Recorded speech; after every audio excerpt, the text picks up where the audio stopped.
వచ్చే నెల రిలీజ్ అవ్వాల్సిన పుష్ప 2 ఏకంగా 4 నెలలు పోస్ట్ పోన్ అయింది.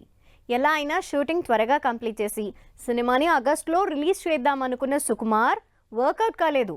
మరి ఈసారి డిసెంబర్లో సినిమాని రిలీజ్ చేయడానికి సుకుమార్ వేసుకున్న ప్లాన్ ఏంటి? ఎప్పటిలోగా షూటింగ్ కంప్లీట్ చేయబోతున్నారు? అసలు షూటింగ్ కంప్లీట్ చేయడానికి సుకుమార్ పెట్టుకున్న టార్గెట్ ఏంటి? ప్రతి చిన్న డీటెయిల్ ని చూస్తూ ఏమాత్రం కాంప్రమైజ్ కాని సుకుమార్ అదే రేంజ్ లో పుష్ప 2ని షూట్ చేస్తున్నారు. అందుకే ఆగస్టులో రిలీజ్ అవ్వాల్సిన పుష్ప 2 డిలే అయి డిసెంబర్ కి పోస్ట్ పోన్ అయింది. ఇప్పటికే రకరకాల కారణాలతో షూటింగ్ డిలే అవడంతో పోస్ట్ పోన్ అయిన పుష్ప 2 మరోసారి పోస్ట్ పోన్ అవ్వకుండా ఇన్ టైంలో షూట్ జరుపుకోవడానికి సుకుమార్ గట్టిగానే ప్లాన్ చేశారు. అంతేకాదు ఆగస్టు లాస్ట్ కి షూటింగ్ అయ్యేలా స్ట్రిక్ట్ షెడ్యూల్ ఫిక్స్ చేసేశారు. డిసెంబర్ లో రిలీజ్ అవ్వాల్సిన పుష్ప 2ని 2 నెలల ముందుగానే షూటింగ్ కంప్లీట్ చేయడానికి ప్లాన్ చేసుకుంది. ఎట్టి పరిస్థితుల్లో ఆగస్టు 31 నాటికి లాస్ట్ షూటింగ్ డేట్ అయి తీరాలి అంటూ అల్టిమేటం కూడా ఇచ్చారట సుకుమార్. ఈ కొత్త ప్యాకప్ డేట్ ని రీచ్ అవడానికి ఇప్పటికే 3 యూనిట్లు సపరేట్ గా డే అండ్ నైట్ షూట్ చేస్తున్నాయి.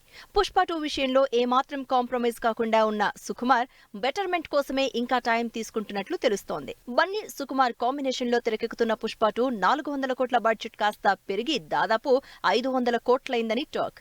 నిజానికి సినిమాని ఆగస్టులో రిలీజ్ చేస్తే ఇంత ఖర్చు అయ్యేది కాదేమో, కానీ 4 నెలలు పోస్ట్ పోన్ అవడంతో పాటు మరింత బడ్జెట్ పెరిగిపోయింది. మైత్రి మూవీ మేకర్స్ ఏమాత్రం కాంప్రమైజ్ కాకుండా నిర్మిస్తున్న పుష్ప 2 హై యాక్షన్ ఎంటర్టైనర్ గా మోస్ట్ అవైటింగ్ రిలీజ్ లిస్ట్ లో యాడ్ అయింది. ఇప్పటికే సౌత్ నుంచి రిలీజ్ అవుతున్న సాలిడ్ సినిమాలతో పుష్ప 2 కూడా జాయిన్ అయింది. రష్మిక, ఫహద్ ఫాజిల్ లీడ్ రోల్స్ లో తెరకెక్కుతున్న పుష్ప 2 డిసెంబర్ 6న హై ఎక్స్పెక్టేషన్స్ తో రిలీజ్ కాబోతోంది. మరి ఆ డేట్ కి రిలీజ్ అవ్వాలంటే ఆగస్ట్ ఎండ్ కి షూట్ కంప్లీట్ చేసి పోస్ట్ ప్రొడక్షన్ కరెక్షన్స్ ఇవన్నీ చేసుకుని నవంబర్ కి ఫస్ట్ కాపీ రెడీ చేసుకుంటేనే కానీ ప్రమోషన్లకు వెళ్లే టైం దొరుకుతుంది టీమ్ కి. మరి సుకుమార్ ప్లాన్ ఏ రేంజ్ లో వర్కౌట్ అవుతుందో చూడాలి.